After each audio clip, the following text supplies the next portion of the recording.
Shabbat Shalom. Hallelujah.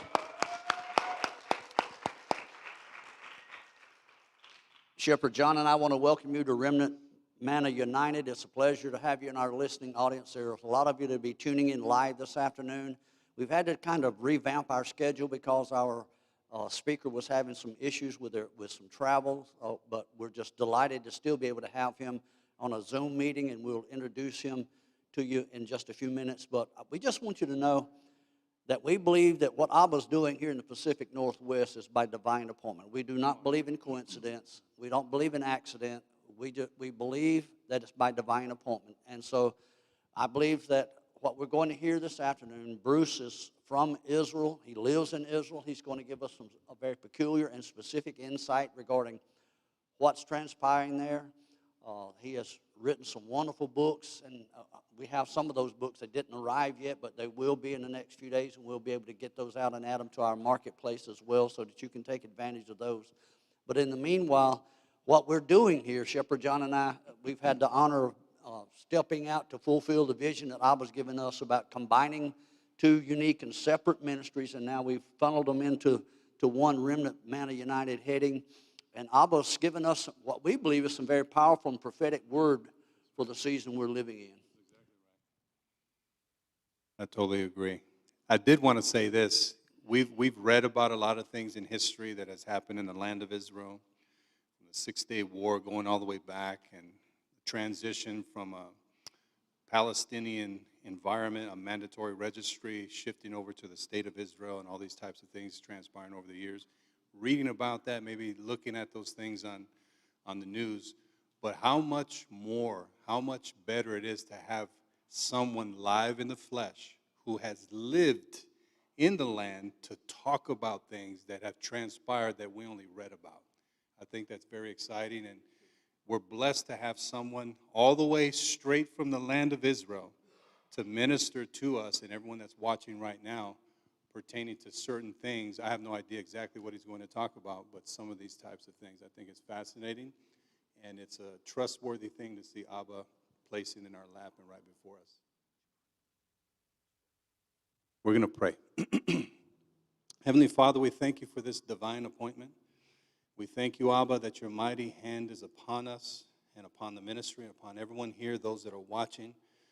May your Spirit, may the Holy Spirit, the Ruach HaKodesh, fill every single home, minister to every single life. And Abba, we just pray and ask that you would move on the minds and the hearts of the people and prepare us all for what we're about to hear.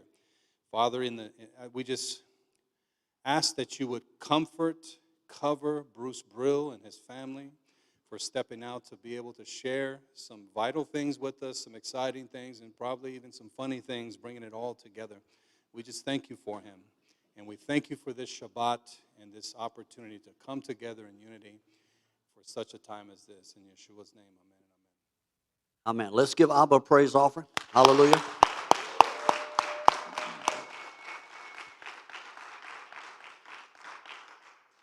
Ladies and gentlemen, it's our pleasure to introduce to you Bruce Brill. He may not be new to some of you. To a lot of us, he's an old friend. We've been knowing him for 20 years now. And when we talked with him earlier this morning, the first thing I started to do was sing, "She'll be coming round the mountain when she comes." And if you've never heard the story behind that, maybe Bruce will take a few minutes and just kind of give you the Jewish history behind what we used to think. And I'm from the South. You can't get any deeper in the South unless you leave the United States and what we were. And so for him to explain to me the Jewish roots in that song was pretty amazing. And so, Bruce, take it away, my brother. We love you, and we're excited. Okay, well, I'll begin by addressing that point. Can you hear me, first of all? You can hear me? Okay. So the most popular Western song is "She'll Be Coming Round the Mountain." But it doesn't make any sense. It never explains who'll be coming round the mountain, why we all go out to meet her, why she's riding 6 white horses. What, 4 isn't enough? 2 isn't enough? and we'll all eat chicken and dumplings. All of a sudden, we're eating chicken and dumplings. And if that doesn't make enough nonsense, then if we're eating chicken and dumplings, why the need to kill the old red rooster? It makes absolutely no sense unless a Jew wrote it and had in mind the Sabbath queen who'll be coming around the mountain. We all go out to greet her. She's riding in on 6 days of the week, the 6 white horses, a traditional Jewish meal for the Sabbath, a meat that could be eaten cold without warming it the following day, chicken. And what about that rooster? What used to get people up to go to work in the mornings before alarm clocks? One day a week, we kill that old red rooster. We sleep in. Okay, so now getting back to the topic at hand. Pastor David said that I've been living in Israel. I've been living in Israel now most of my life. 44 years I've been living in Israel. But my connection with Israel began even before. And what brought me to Israel is what I'd like to speak about, but that's just a small part of the story. I wrote this book, Deceit of an Ally, and you can see the subtitle here. It says A Memoir of Military Anti-Semitism. The publisher, who I'll point out in a minute who he is, he wrote that subtitle.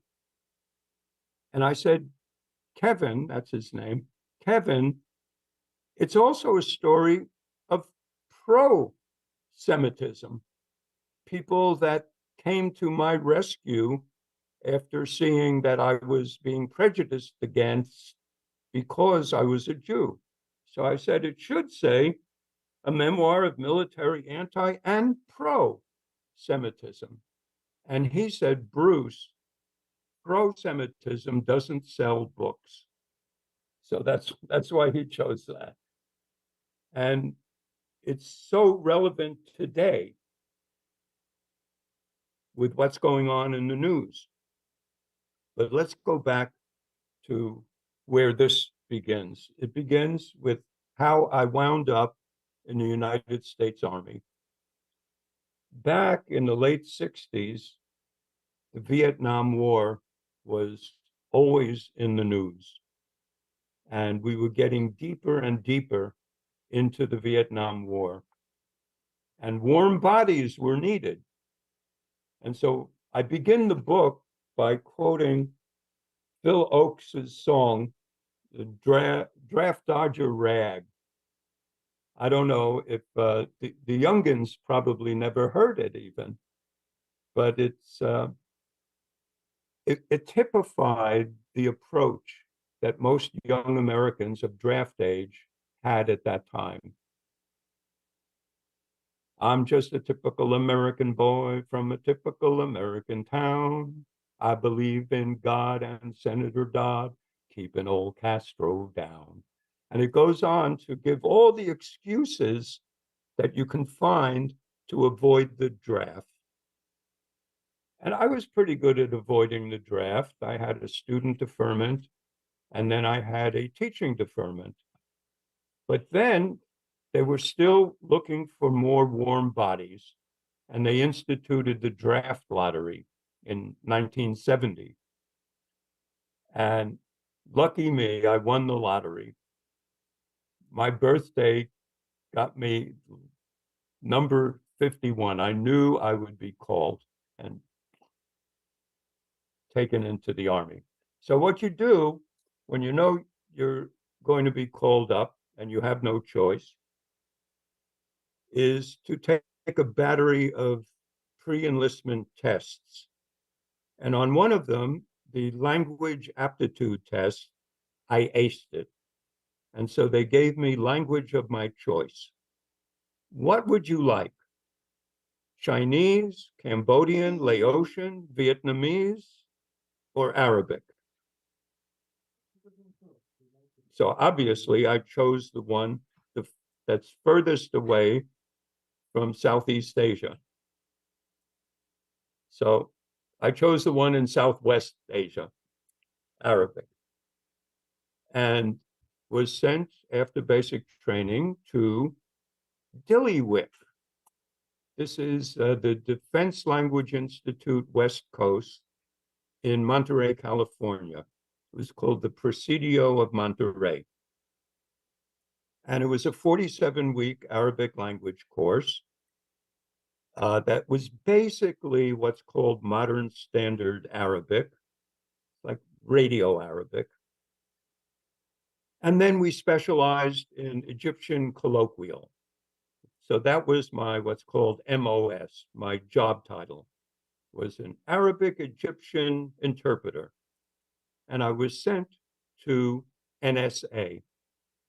But I want to tell you a couple things that transpired during that time, the 47 weeks in Diliwick.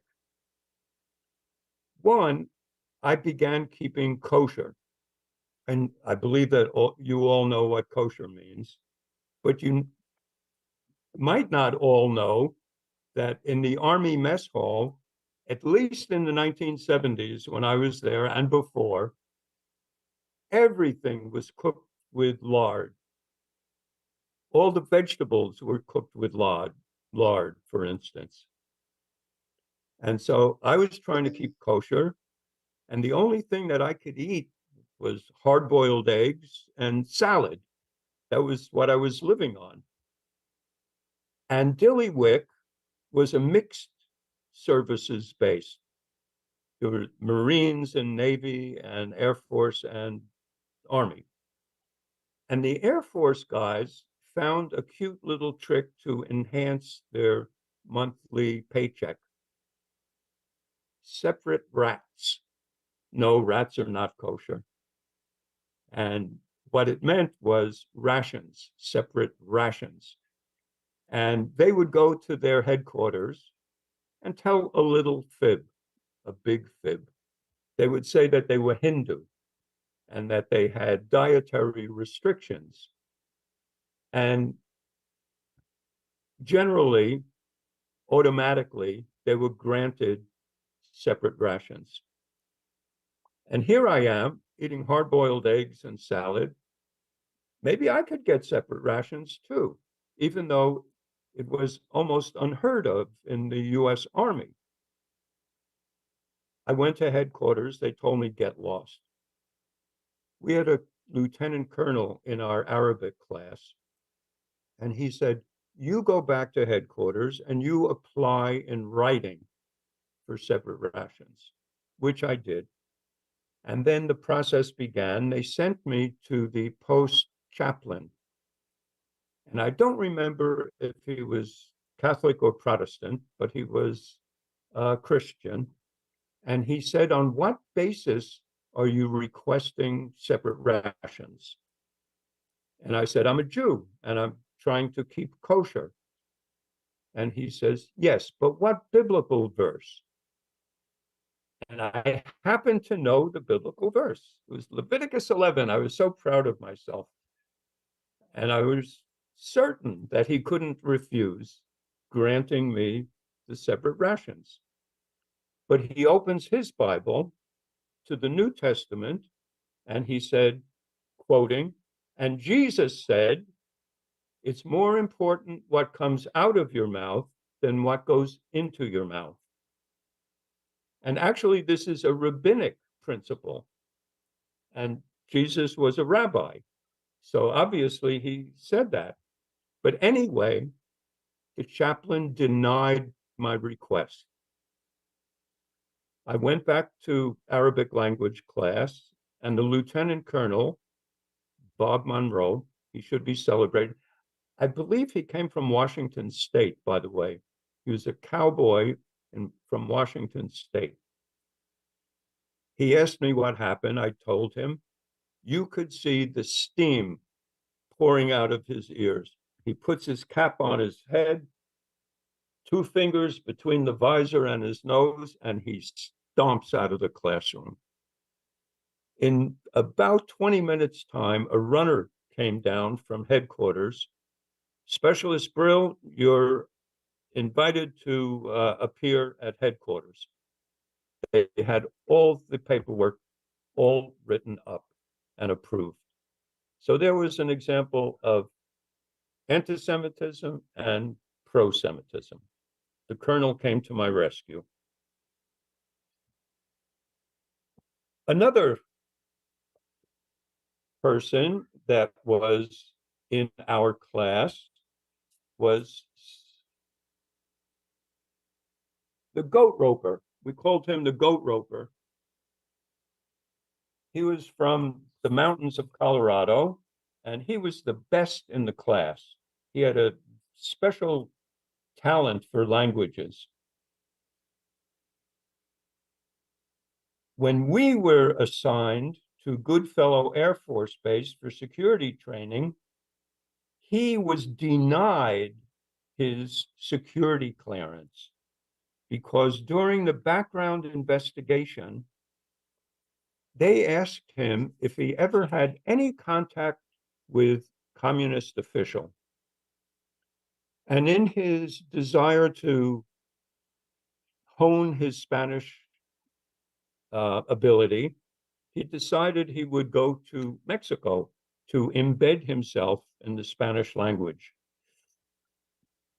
He was down in Mexico City and he ran out of money, and he heard about a program in Cuba that Cuba was offering: work half a day and learn Spanish half a day. So he walked into the Cuban embassy in Mexico City. He got a brochure, and he never did it. But during his BI, his background investigation, he was asked if he ever had any contact with a communist official. He knew that he walked into the Cuban embassy, but he didn't want to make trouble for himself. It seemed insignificant. He never went to Cuba, and he never inquired further.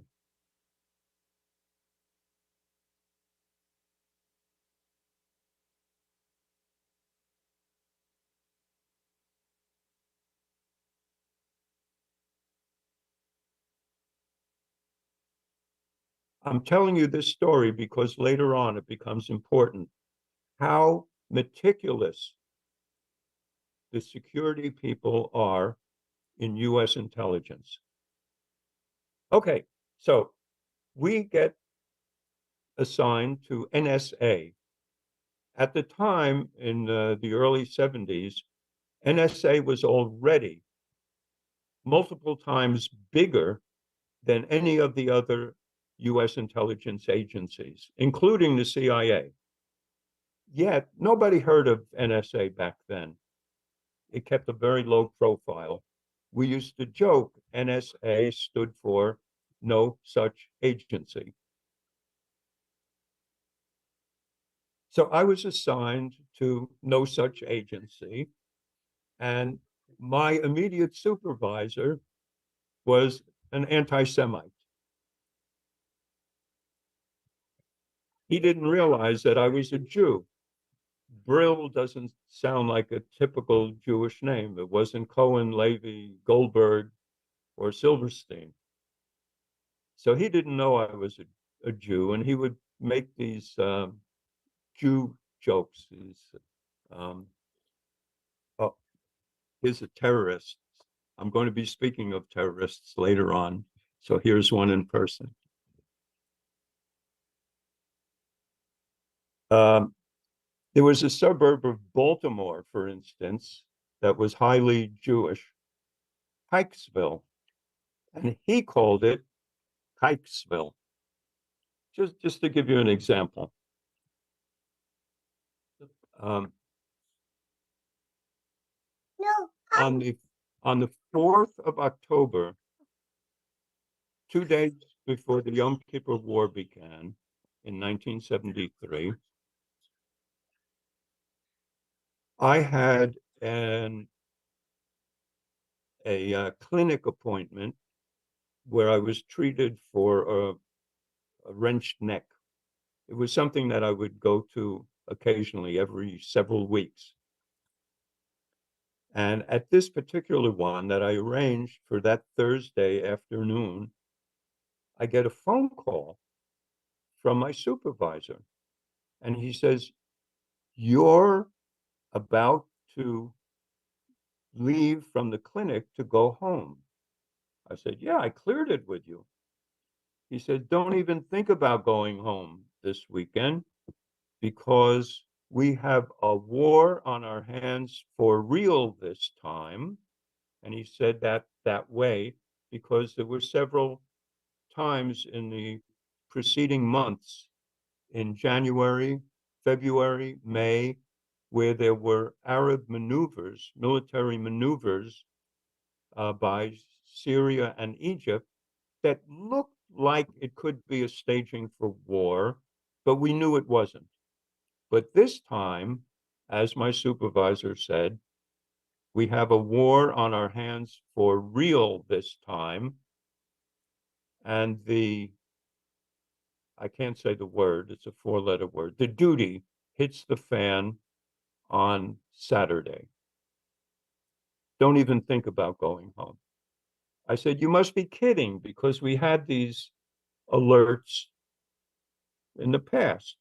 So he said, "Eval this time." Eval. It means without doubt. To make a long story short, because I had begun learning Hebrew at that time, I could just Hebrew and Arabic. So they put me in a special job to monitor the live goings on the battlefront on the first days of the Yom Kippur War of 1973. One of the people that I picked up, and I'm gisting, he calls his mother. He was a soldier, an Israeli soldier on the Suez Canal. There were fortifications there. And he calls his mother, and I'm listening to the conversation. Get this. This is 1973. He's speaking to his mother on the outskirts of Jerusalem, and someone in Fort Meade, Maryland, is listening to their conversation. You see what's blacked out here? It's redacted. That was the conversation. I sent my book to the Pentagon. I'm very proud of that, both the English and the Hebrew. It was translated into Hebrew. I sent it to the Pentagon's pre-publication office to get their approval to publish. It required two things. One, that I redact what they required I redact, and I showed you a large portion of that, but throughout the book, there's redactions that I had to make according to their requirements. And another, you see throughout the book, there are redactions here and there. The other requirement was that I cannot add one additional word of new content.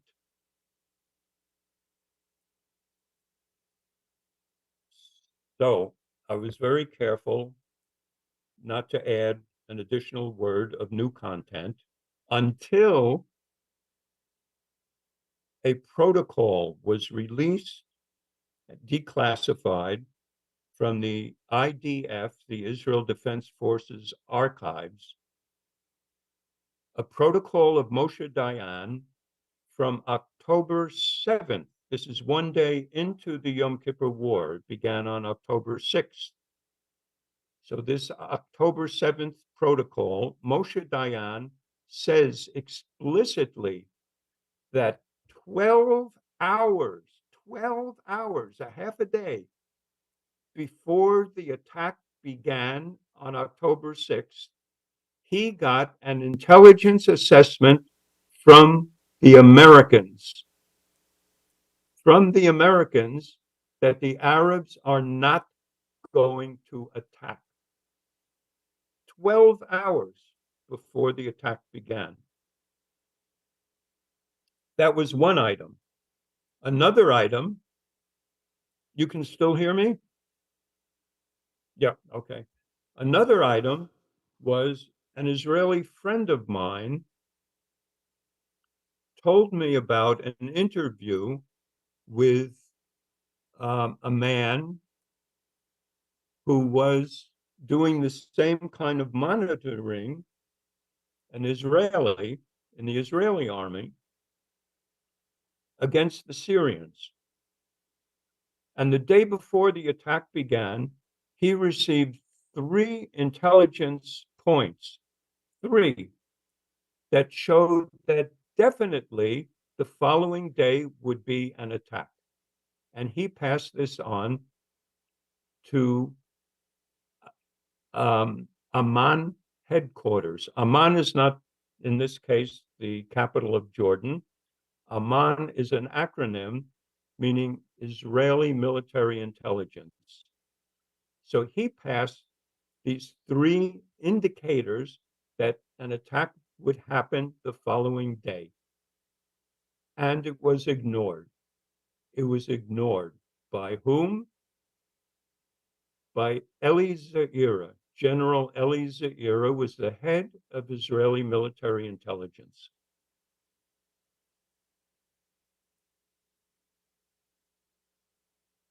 When he turned 90 years old 5 years ago, I was so bothered by my knowing that the Arabs were going to attack Israel on Yom Kippur, and the Israelis obviously didn't know, because that's what I understood when I'm monitoring this Israeli soldier calling his mother. They were surprised. I was surprised that they were surprised. How could they be surprised? We knew this intelligence. I personally knew it a few days in advance. How could they not know? It terribly bothered me. And I was troubled by this year after year, now for 50 years. How could it be? And I began investigating. And I went to the libraries. I read every book that I can get my hands on to try and make sense out of this. How could it be that the Israelis didn't know they're our allies? How could it be that we didn't tell them or didn't tell them in time? I had to speak to the head of Israeli military intelligence, General Eli Zaira. He invited me to his home. And at the meeting at his home, in fact, he invited me back again the following week because we wanted to leave no stone unturned. He confided in me that he got an American intelligence assessment prior to the Yom Kippur War that the Arabs were not going to attack. He confided this in me. I wrote an article about this because it's astounding. How could it be? And I brought it to Haaretz. That's a reputable Israeli daily newspaper. And I gave it to the editor. And he said, when he read it, "This is explosive. Did you record him?" And I said, "No." He said, "Did you have a witness with you?" I said, "No." He handed it back to me and he says, "Nobody will believe you." But then this protocol of Moshe Dayan's came out. It came out when I was a couple years already into writing my book, and I already got the approval from the Pentagon. So I wanted to send this item and the item of the Israeli monitoring the Syrians to the Pentagon again so that I could include this in my book. Then there was a third item. My sister was on an Israeli dating site, and one of the fellows that was looking for a new partner came to visit her, and I happened to visit her at the same time, and I met this tall Texan, and he introduced himself as Yitz. I said, that wasn't your name in Texas, was it? He said, no, I wasn't even Jewish. My name was Keith, and I was in the Army. I said, when were you in the Army? 71 to 74. That's when I was in the Army. What unit did you serve in? USASA, United States Army Security Agency. I said, that's who I worked for too. He said, and I worked for NSA. Me too. He was out in the field, and he happened to be stationed in Germany at that time. And I can't tell you what town he was stationed in because the Pentagon made me redact the name of the town, even though I think it's insignificant, but it makes no difference. And he said that there were false alarms back in February and in May, but in October, his whole ASA unit was restationed from their base in Germany to a staging area in Italy because there would be a war for real this time. And he asked his supervisor, we're sharing this with our allies, the Israelis, aren't we? And his commanding officer said, it's not your job to ask that question. In other words, no, they didn't share the intelligence with the Israelis. During the war, he asked again, are we sharing the intelligence we're collecting with our allies, the Israelis? He got the same answer. He was so troubled by this that after he got out of the army and he went back home to Texas, he converted to Judaism. And made Aliyah with his family.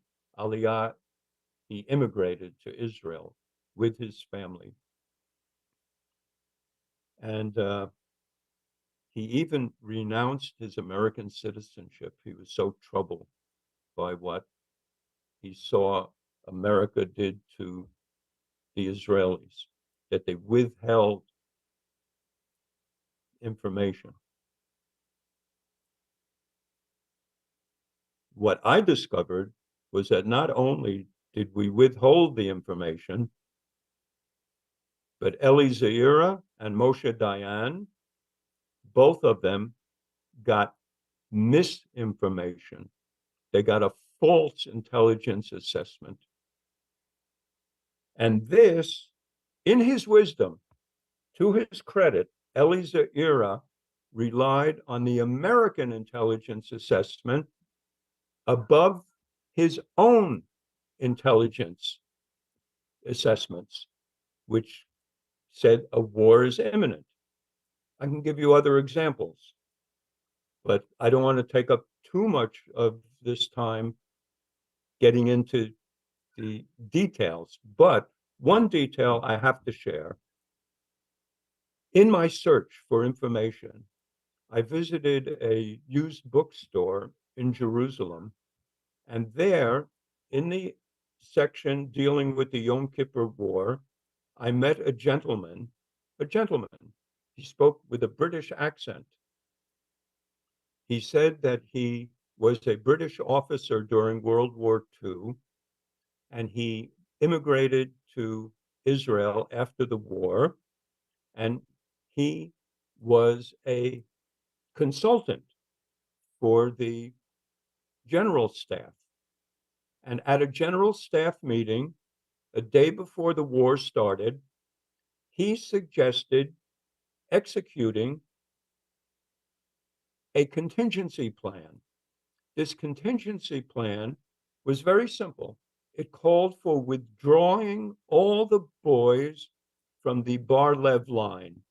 This is a string of fortifications along the Suez Canal. To withdraw them all, in their place, put remotely detonatable high explosives, allow the Egyptians to cross, allow them to gather at these fortifications, and then blow them to smithereens.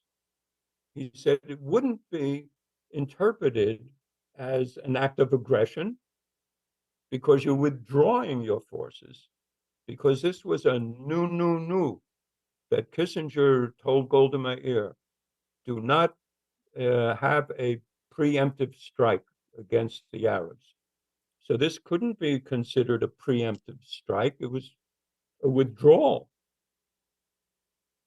But Eli Ze'ira poo-pooed this man. His name was Dani Ben Yaakov, this consultant, this British gentleman.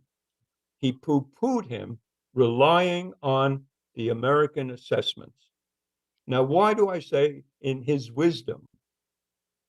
Because as far as he knew, whatever assessments he got from the Americans were truthful.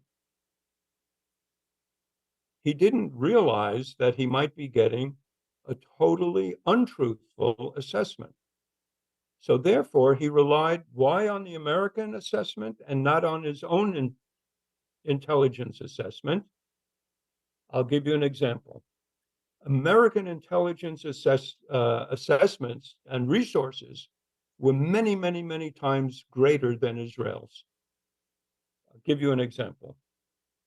At NSA, back in 1973 and 74, when I worked there, I saw a photograph, satellite photograph, of an Israeli base in the Sinai, where I could read the name of the soldier off of his kippah. What kind of resources did the Israelis have at that time? The best that they had were conducted by a pioneer of drone overflights. This is, keep in mind, 1972, 1973. Drones didn't exist the way they do today. The Israeli pioneer, his name was the same last name as mine, Brill, Shabtai Brill, not related. He bought American toy planes that could be controlled remotely. And he affixed cameras, still cameras, to the planes. And he would send them over the Suez Canal. How far could they fly? A couple hundred yards, take some bad photographs of installations and come back. Compare that to what we had at NSA. So sure, General Eli Ze'ira was smart to rely on American intelligence assessments over his own intelligence assessments. He was smart, but he was wrong. I'm assuming everybody there believes in God. I want to tell you another story. I play music. You gathered that already. And I play music with a group of people in Toccoa. And one of them, the singer, a lady, I called her on her phone. And a guy answers the phone. And that was strange. Of course, she's a single mother. So he says, do you know the owner of the phone? And I said, yes, I do. And he says, I found this phone in Jerusalem near his home. So we arranged that I would pick the phone up. And I did. And a young man who wasn't even born during the Yom Kippur War, he was born subsequent to it. So I was curious. I was finishing up writing my own book. And I asked him, would you buy a book that discloses the truth of the Yom Kippur War surprise? And he answers, no. I said, why that reaction? He said, because my father, his father, wrote a book disclosing the truth behind the Yom Kippur War surprise. I said, where's the book? I'd love to see it. He said, it was suppressed. My father's life was threatened to remove it from all the bookstores in 1978 when he printed it and brought it to bookstores. His life was threatened, that he had to remove it and keep his mouth shut. But if you would like a copy of the book, I think I have one at home, he says. So he took me to his home and he gave me this book. This is it. And it's called HaKesher HaMerubah, the quadruple connection. And if you see here, 1, 2, 3, 4 points of the quadruple connection. The main point, this guy, who's 100 years old today, still alive, Henry Kissinger, he understood from Anwar Sadat and Assad that they would not be willing to enter into a peace negotiation with Israel unless the territories that were taken by Israel by force of arms would return to them by force of arms. And they made public pronouncements to this effect again and again and again. So Henry Kissinger, in his wisdom, do I have? Yeah, I have him. Decided to arrange a staged war that would give Syria and Egypt a victory so that then a peace process could begin with Israel. But Kissinger wanted to get the cooperation of the Soviets. So that's 1, 2, 3 points of the quadruple connection. Who else would cooperate with him? He needed the cooperation of Golda Meir and Moshe Dayan. And there are all kinds of indications that he got their cooperation to allow the Arabs to have a victory in a staged, orchestrated war with Israel. And that's what this book is about. It might sound like it takes the wind out of the sails of my disclosures, but it doesn't. If you read the book and read it carefully, you'll see. So, 2 witnesses. I know that many of my Christian friends speak about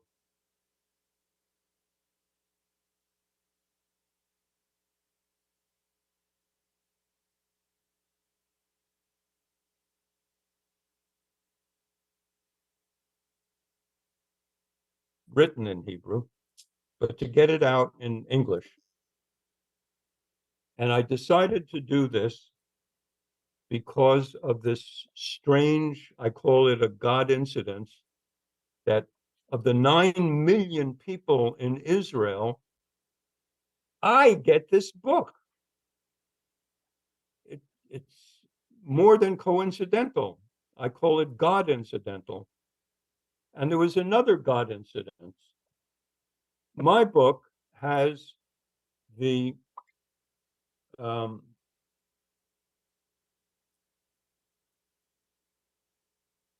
credit of John Loftus. Nobody is more adept at speaking to these kinds of topics than John Loftus. He wrote a book that came out in '96 called The Secret War Against the Jews. Very well-researched book. That not only that it's that fat, but a good quarter of the book is footnotes. So it's well-researched. And he wrote something strange. Bruce Brill is Henry Kissinger's worst nightmare. An honest man inside the NSA, he tells the secret story of how Israel was lulled into unpreparedness for the Arab sneak attack that almost destroyed the Jewish state in 1973. I hardly mention Kissinger in my book, so it seems strange to me that John Loftus wrote that Bruce Brill is Henry Kissinger's worst nightmare. Well, I am now. If I can get this book out in English, I will be his worst nightmare. And so those are the two God incidences, that I got the book and that John Loftus wrote that I would be Henry Kissinger's worst nightmare. I think I told you basically the story. Now, I was speaking to October 6th, 50 years ago. But what happened on October 7th, a month ago? Could it be that it's a repeat performance? Everyone in Israel was talking about that because we just celebrated the 50th anniversary of the terrible Yom Kippur War. What could be worse? It was a trauma for the Israeli people, an absolute trauma. Over 2,600 young men were killed over the 3 weeks of that war. What could be worse than that? Nothing could be worse than that. But then October 7th came, and that was worse. It could make you cry. It could make me cry. What happened on October 7th? Okay, half as many Israelis were killed, but they were killed so brutally. On October 6th, 50 years ago, was soldiers. 2,600 soldiers were killed. 1,300, mostly civilians were killed brutally. I don't know if you people have had the horror of seeing some of the actual footage that the Hamas took themselves, but it's absolutely brutal inside of just several hours. Those of you who know me, you know that I don't light a flame on the Sabbath. I try and live my life according to Torah, so I don't drive because that's kindling a flame. But on October 7th, I kindled a flame. I had to get my son, my youngest son, to his army unit on emergency call up. He had to get into Jerusalem from where we live on the outskirts of Jerusalem. I drove in. And he, from October 7th, for how many days is it now? 43 days, I believe. He's stationed on emergency call up with his special forces unit on the Golan Heights, facing off with Hezbollah and the Syrians. My baby is now defending Israel. And in Gaza, I don't know why they did it. I don't know. It troubles me. 50 soldiers have been killed so far in this land invasion. To my way of thinking, it's criminal. I think they should have just imposed a total blockade of food and water until something is done, rather than send our boys in to become additional victims of their horror. Anyway, I'm done. If there are questions, I'm here to answer whatever I can. Can you provide any more insight regarding what you think the connections are with maybe the Americans colluding once again against Israel Okay, without okay. jeopardizing? If you're asking me, I can't prove anything. I'm not in intelligence, but what I do know from being in American intelligence is that American intelligence resources are stupendous.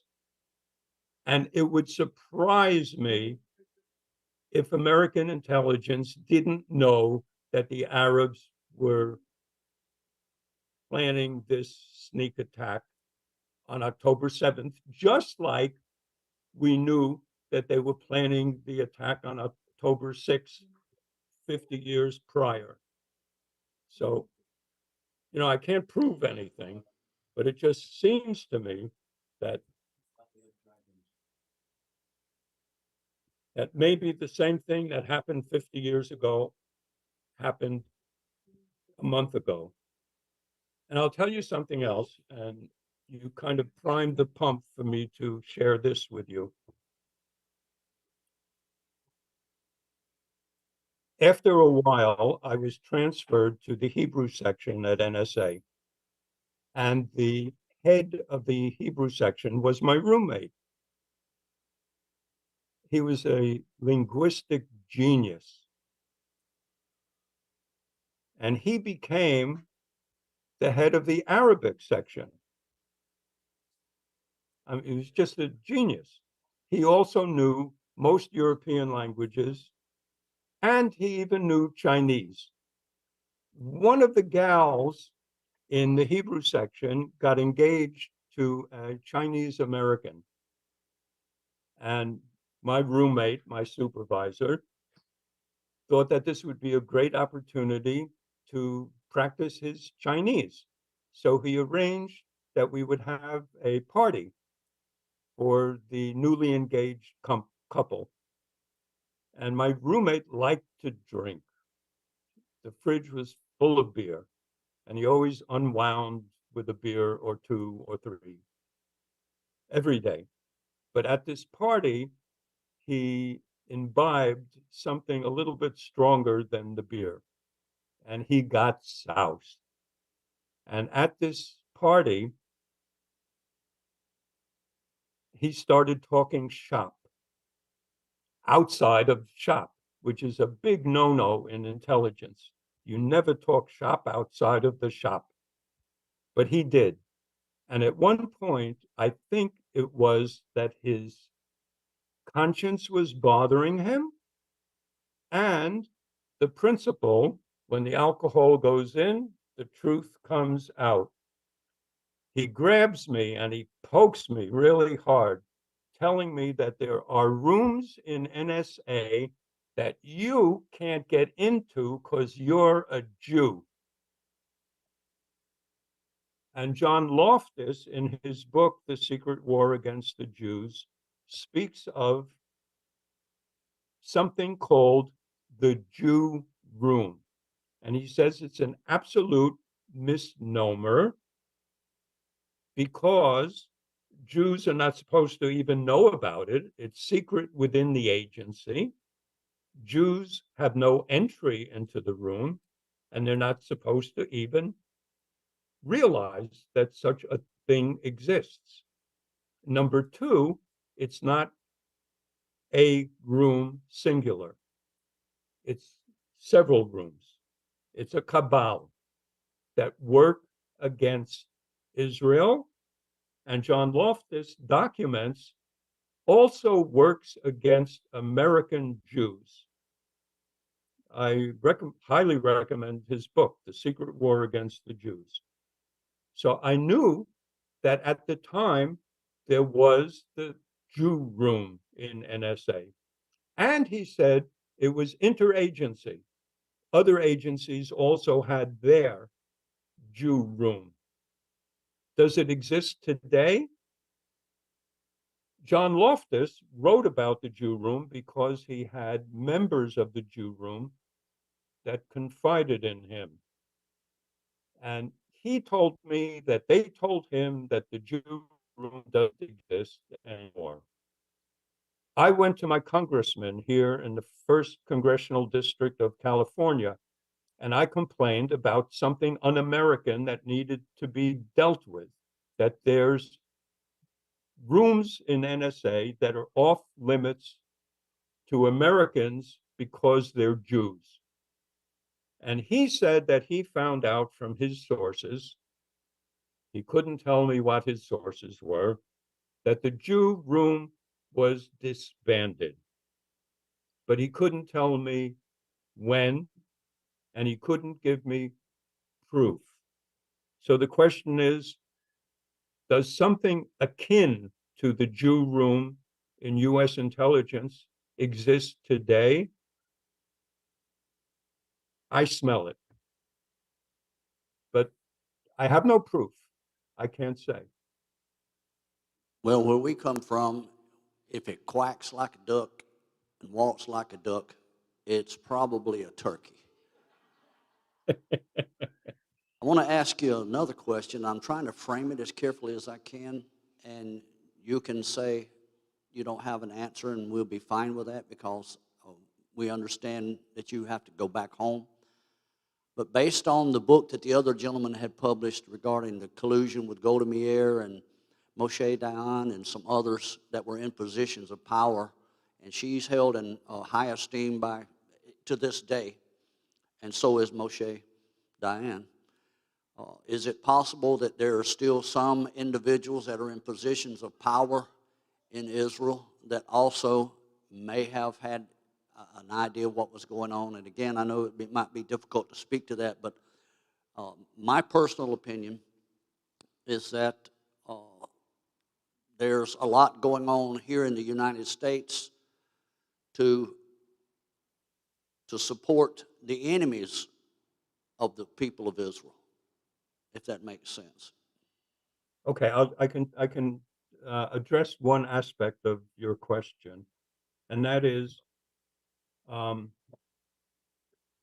took this book and I took it to a printer who unbound a copy of it and then reproduced it in double size so it looked like it could have come out of a home printer. And I took this book in that form to the censor of Israel, the censor bureau, and it went through their censor.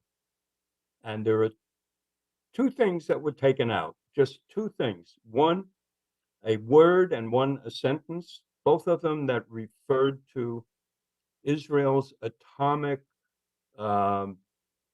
capacity, nuclear war capacity. That's the only thing that was taken out.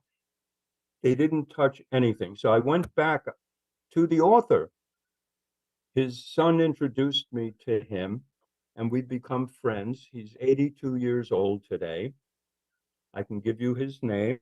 He allowed me to release it, although he used a pen name for this book. It's called Chai Doron. His name is Doron Hakimi. And I got his permission to publish it in Hebrew and in English. And he's a lovely man. And I convinced him that those who threatened him back in 1978, if they're still alive, they're probably in an old age home someplace horizontal. And so he was confident to allow me to publish his book. And what I discovered also, I asked him, did you take your book to the official military censor? And he said no, he was afraid to. But I did it. That's powerful. We personally, and I believe that right of conquest, you mentioned that earlier, has precedent throughout the ages regarding who has quote unquote title to the land. And I believe not only right of conquest, but by virtue of biblical promise that Elohim gave to Abraham, that the people of Israel have title, have right to the land. And if you go back and look at some of the documents, the archaeological records and finds that are quite frankly evident all across the Mideast, it's hard to refute the fact that Israel does have title to that land. The people of Israel do. And I know that you're standing in opposition against Hamas, Palestinians, several other rogue elements in the area as well, Syria, Iran, and others. And we know what biblical prophecy says, and we're anticipating things happening. And so I believe that what you shared regarding the connection of the Yom Kippur War back in October 6 and 7, and regarding what just recently happened 40-something days ago, and Shepherd John was alluding to that. We believe that there are some patterns that are quite frankly disturbing that take place on those high holy days. And so I don't know if you've researched that. Well, but what I can say, the coincidence of October 6th, 50 years ago, and October 7th, 43 days ago, uh, uncanny. It was a high holiday that fell on a Sabbath in both cases. And what I would like to just mention to you is something that I'd like to put forward. The great humanitarian. I don't know how many people know who the great humanitarian was. He was a man who saved tens of millions of people from starvation and homelessness. And he's hardly known. Herbert Hoover. Herbert Hoover. I won't go into details giving his biography. You can check it out. It's all available. But back in the 1940s, before there was one Arab Palestinian refugee, before 1949, he came out with a humanitarian solution to the plight of Palestinian Arabs. And that was to dam the Tigris and Euphrates rivers to create hundreds of thousands of dunam of arable land, pun intended, arable land, and to resettle Palestinian Arabs in Iraq for their own good. And of course, after 1949, when there were 750,000 Palestinian Arab refugees, he tried to implement this plan, but nobody was listening to him. Look, I revised his plan 19 years ago, and it was published in the Jerusalem Report that it should be considered. But that was 19 years ago. 19 years ago, Iraq was ripe for new people, for a resettlement of other Arabs. But that was 19 years ago. Today, my variation on a theme of the great humanitarians is that they should be resettled in Qatar. Why Qatar? Several reasons. Number one, Gaza is devastated today.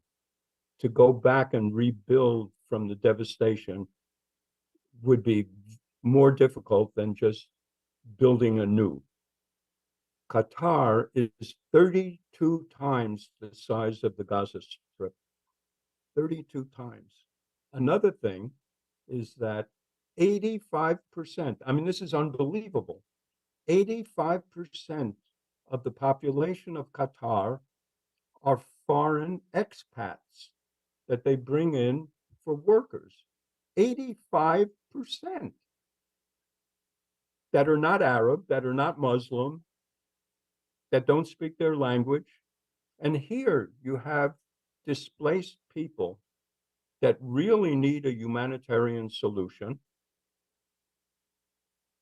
They could go to Qatar if Qatar were willing to open their doors. And Qatar is very wealthy too. They could afford to do it. It would be a brotherly thing to do.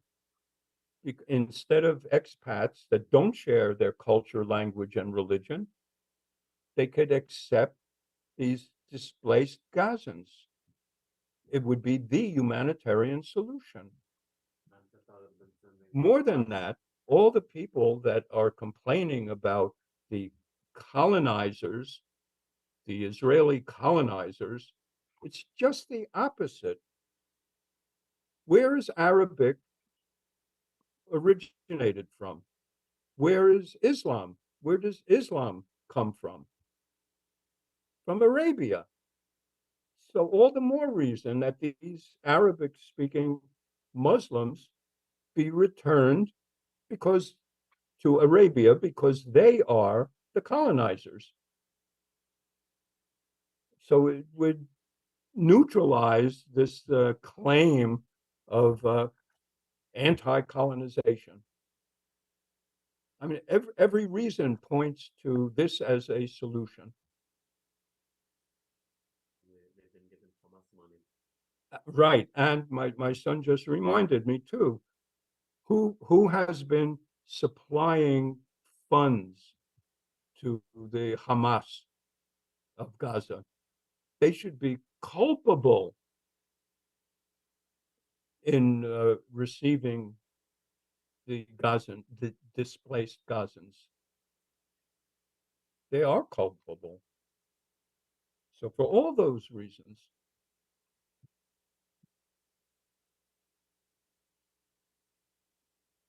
We have another question for you.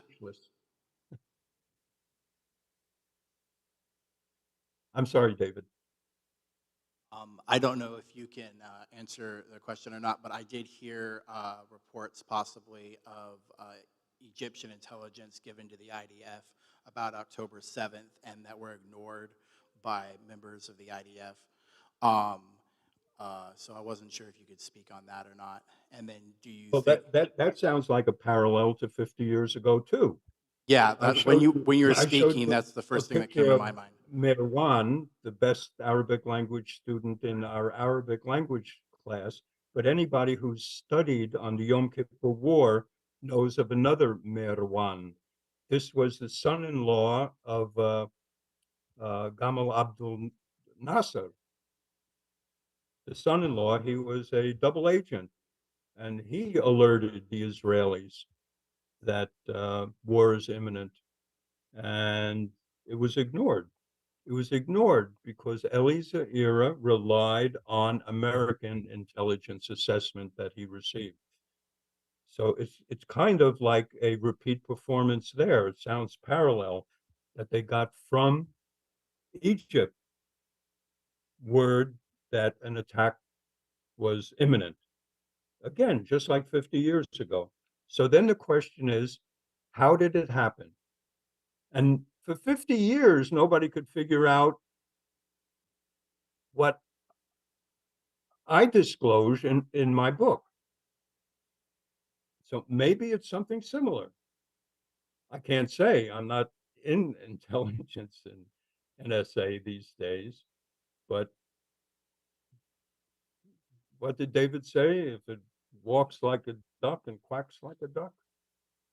Exactly.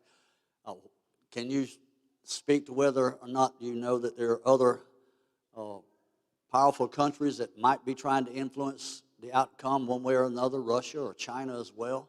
I'm sure that We're trying to be careful. I have a friend who's Hungarian, and active measures is the expression on his lips almost every sentence that he speaks. Active measures of the Soviets, their dirty tricks. And he says that this was a result of active measures of the Soviets. I don't know, but you might be interested in inviting uh, him to, or at least have a conference with him. Well, we have a mixed congregation with a number of different countries across the world, so we're just wanting to know which language we need to brush up on just in case. Chinese or Russian, maybe some Arabic. Yeah, I don't know. I can't speak to that, but Well, we're working on our Hebrew, I can tell you that. okay. Well, Bruce, there's a lot of other questions that we have, but honestly, we're just concerned about asking questions that might have some sort of an effect on you and your travels, and so we'll try to plan maybe if there's some time in the future that you can be back, we could ask you things off the record. But we've really enjoyed this afternoon. Could you hold your book up? Did you send some of those books to us? I know you had told me that some were supposed to be shipped. This is the book that I sent to you, and then I have the Hebrew as well. Okay. Well, we want to make those available, and I don't know. I'll just be in contact with you to find out how we can make sure we get them marketed accordingly. I'm really interested in seeing the book. I know you and I had talked quite a bit about it while you were in the process of writing it, and we're proud to be associated with you and proud to be able to at least have a connection with you. And we're honored, and we appreciate what you've done in the land, man, for the last 20 years. The work that you did with the Abib barley and all those other kinds of things that you were involved in, we're just grateful, and we thank you for your friendship. Well, Pastor David, I want to tell you, and I think this is a good note to end on, that one chapter in my book I call An Angel from Heaven. And I dedicate that chapter to you, because when I told you my meeting with Eliezer, and you said, doesn't he realize that for him to redeem his stained name, you are an angel from heaven? And so I wrote a chapter dedicated to that thought. That's powerful, and I'm quite sure that he probably appreciates it. No, He doesn't? no, no, no. Wow. He doesn't get it. He doesn't get it. Well, He said, you'll see in the book, I happen to I recount an exchange, not with me, but with someone else who is privy to him. And he said, yeah, someone showed up at my front door and told me all kinds of stories, and I listened to him. But he never showed me any documentation proving that he really worked at NSA. He's a sleazy guy. A certain aspect of him is sleazy. you don't get in the position he was without being, we sort of like trying to catch a greased pig. Maybe. I guess that's Maybe not a good an adjective to use for a Jew. he's known as being brilliant, and that he chews people up and spits them out. I mean, he had a tremendous power of persuasion that he could convince Golda Meir and Moshe Dayan and David Elazar. He was the chief of staff. It's nothing to worry about. Don't pay attention to our own intelligence indicators. Just rely on me, because I'm relying on the American assessments that I got. My And he goodness. persuaded them. But we believe that there's a lot of on the horizon that the nation of Israel, the people of Israel, are going to be facing in the near future. And we're glad that there are people like you in the land that are doing the right things. And we appreciate your sons. We had the privilege of meeting your sons, those that are, I won't call their names, the ones that we know that are still in the land. And so we're just grateful, and we thank you for your service and what you've done for those of us that are where we're at. You've had a lot of influence on us, you and the Reverend Dr. Jamie Louie. So, but anyway, we would like to just say that we love you and we appreciate you taking the time to spend with us this afternoon. And the group here, we all shifted to one side so that we could be able to watch you on the screen. And so we're just grateful. If you would, everybody, if you'd just like to give him an applause. I'm back to you.